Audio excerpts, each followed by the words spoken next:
continuons de discuter pour essayer de la comprendre, la notion de communauté de destin pour l'humanité. Une notion que les Chinois n'adossent pas simplement à une relecture, à une réinterprétation de la doctrine des droits de l'homme, mais à la règle d'or de la morale universelle, comme je l'ai expliqué dans le précédent podcast qui portait sur ce sujet. Faut-il donc voir dans ce concept la stratégie hypocrite, rhétorique, d'un pays en quête de suprématie hégémonique? Ma conclusion est plutôt que non. Et je voudrais argumenter encore dans ce sens aujourd'hui. Les textes dont nous disposons réduisent pour le moment cette hypothèse d'une hypocrisie chinoise, d'une stratégie hégémonique dissimulée.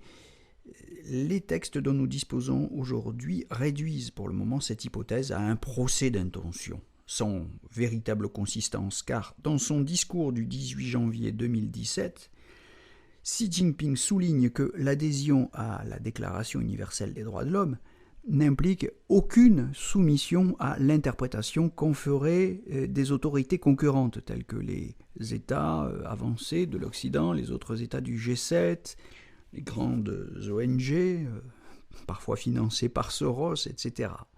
En 2015 déjà, Xi Jinping rappelait devant la même assemblée que, je le cite, la Charte des Nations Unies a codifié le principe de l'égalité souveraine. C'est ce que Xi Jinping a rappelé le 28 décembre 2015.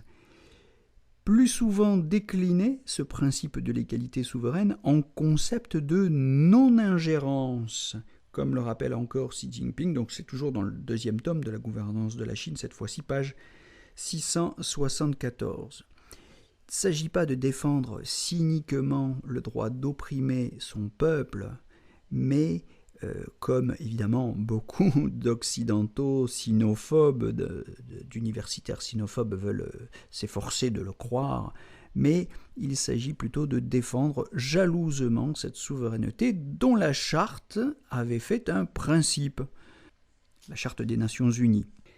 Et c'est évidemment ce principe de non-ingérence que s'efforce de nous faire oublier le discours de Chicago, tenu par Tony Blair. Je vous invite à aller le réécouter sur YouTube. On n'en parle pas assez parce que c'est vraiment un discours tout à fait important, central, fondateur dans la doctrine hégémonique, désormais tout à fait décomplexée, des mondialistes et de l'OTAN.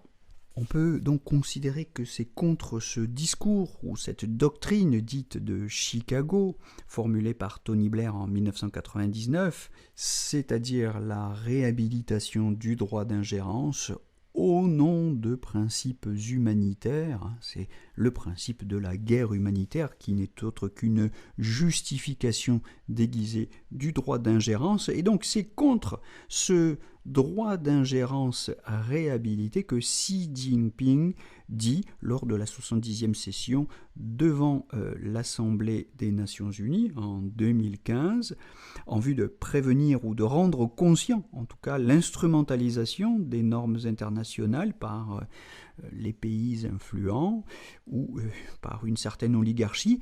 Xi Jinping dit « Les grands pays doivent traiter les petits pays sur un pied d'égalité et s'abstenir de se prendre pour les maîtres du monde et d'imposer leur volonté. » Fin de citation, page 674. S'il y a donc un nouvel universalisme à la chinoise ou un universalisme de la nouvelle ère, il se caractérise moins par un refus du système des valeurs véhiculé par les droits de l'homme que par la défiance adressée à toute autorité qui prétendrait avoir le monopole de sa juste interprétation. Une telle prétention n'est que la survivance d'un colonialisme à peine déguisé que la Chine comprend comme une atteinte à sa souveraineté, en tout cas, comme la continuation d'une politique du pouvoir aux antipodes de ce que j'ai plutôt essayé de définir comme étant une politique de la puissance. Peut-être assistons-nous à la naissance d'un néo-cosmopolitisme, c'est-à-dire d'un cosmopolitisme nouveau, qui propose à tous les citoyens, à toutes les nations ou régions du monde de faire un monde unifié, mais sans uniformisation, pacifié si les différents partenaires consentent à une rhétorique inclusive qui reposerait sur 3 principes. Je crois qu'on peut résumer cette doctrine de la communauté de destin pour l'humanité à 3 principes.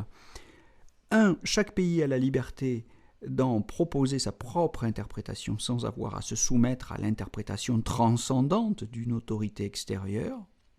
Et donc ça, c'est le principe d'une affirmation de la souveraineté. Ce principe implique immédiatement sa réciproque. Donc, 2e principe, chaque pays reconnaît en retour aux autres cette liberté souveraine d'interpréter, y compris à ceux qui en feraient malgré tout une interprétation hégémonique. C'est le principe de la reconnaissance d'une souveraineté réciproque. Ce qui signifie que la Chine s'engage d'emblée à reconnaître l'interprétation américaine de l'ordre international, de la géopolitique, comme une interprétation légitime, en dépit du fait que ces 2 interprétations sont radicalement, diamétralement opposées. Et le 3e principe qui découle de cette doctrine d'une communauté de destin pour l'humanité, c'est celui d'une méthode. Le dialogue et la concertation.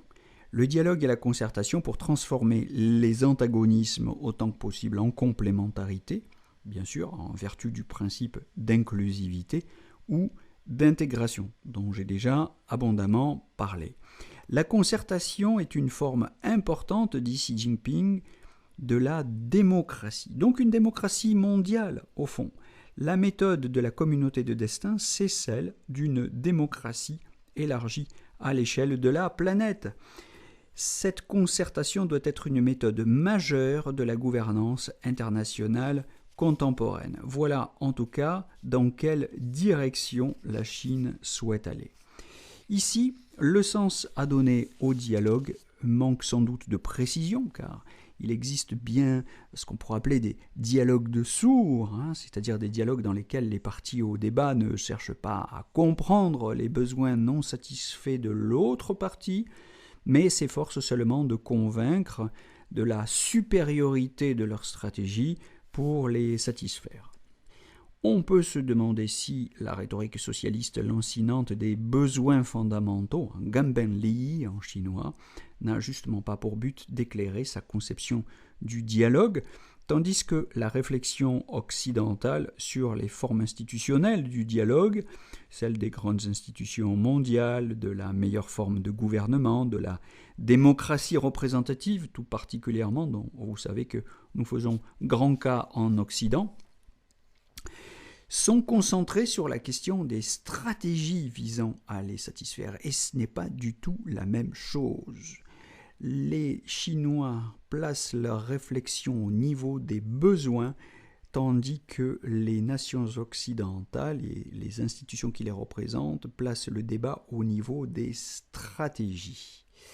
Or, le malentendu d'un dialogue sur les stratégies à mettre en œuvre ne peut que s'accentuer si les interlocuteurs n'ont pas reconnu leurs besoins mutuels. Et ceux qui ont quelques notions de psychologie et particulièrement de communication non violente savent que cette confusion entre les stratégies et les besoins est préjudiciable et qu'elle est source de violence.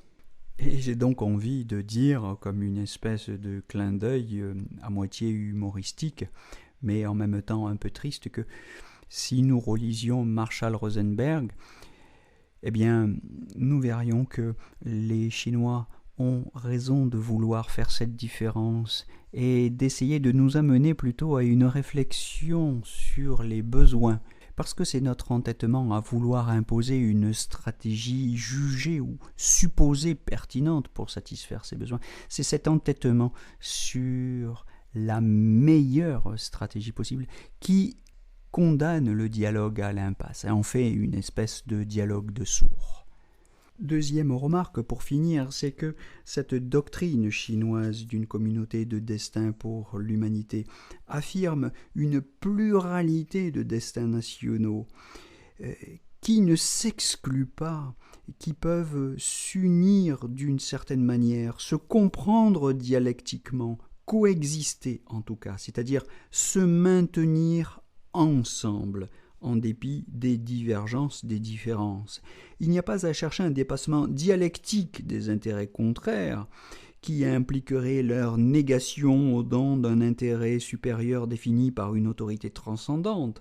Il suffit, en dépit de l'inconfort que cela peut susciter parfois, de se mettre à l'écoute et de rester à l'écoute des besoins des autres. Il n'y a pas d'autre issue si nous voulons reconnaître véritablement la souveraineté, c'est-à-dire la souveraineté mutuelle des États dans un monde multipolaire.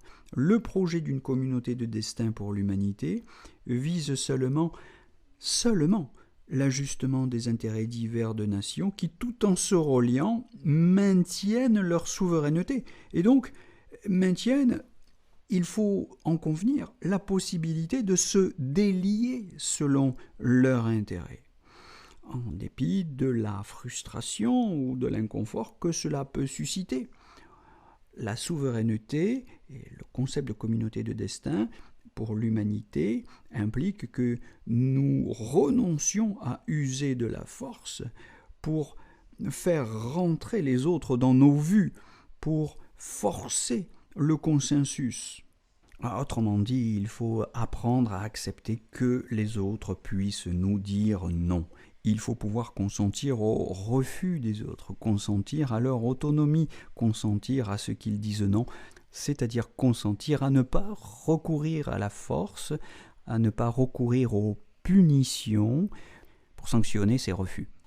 Voilà à quoi ressemble le paradigme chinois de la communauté de destin pour l'humanité, mais j'ai envie de dire qu'il n'est pas exclusivement chinois. Cet esprit du dialogue ou de la concertation, on le trouve aussi dans le débat sur les normes fondamentales du débat public international tel qu'il a été pensé par exemple par un auteur indien. Je pense à Amartya Sen, dont j'ai déjà plusieurs fois parlé, l'auteur de L'idée de justice, qui écrivait en 2010, dans cet ouvrage, la démocratie est évaluée en termes de raisonnement public.